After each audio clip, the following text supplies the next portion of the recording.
What's up, friends? Today we're going to discuss how to control your mindset in Jiu Jitsu in a way that will lead to maximal success long term. My name is Chris Matakas. I'm a Jiu Jitsu black belt and school owner, and I've written 13 books about using Jiu Jitsu as a vehicle for personal development. And the best way to develop your person is to develop your technical capacity in Jiu Jitsu. So, what I want to focus on today is the mindset that will allow you to do this long term.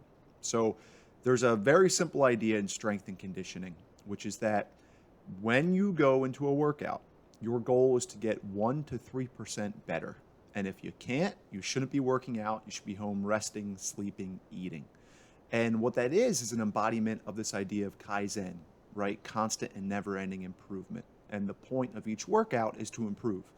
I believe we should hold ourselves to the same standard in Jiu Jitsu, that every single day we train, we should come in with the intent of, I'm going to get 1 to 3% better today. And that is the metric by which you measure how successful you were in training.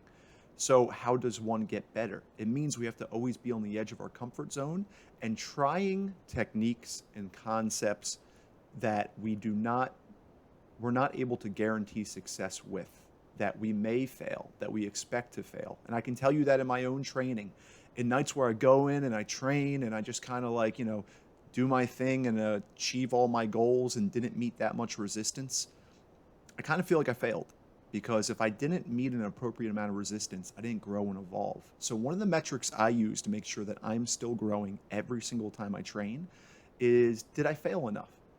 Did I go for, when I know I can Kimura someone, did I instead try to armbar them? And if I failed in that armbar, it was an indication that I tried to do something where I was stretching my technical capacity and I left the safe harbors of knowing I could Kimura anyone at any time. That's progress for me. That's what I work on. And I kind of live by this idea, if you're not failing, then that means you're failing. So I think this is a mindset we have to keep with us all the time, whether we are a white belt or a black belt. Every training session we go into, we should be pursuing a certain amount of failure.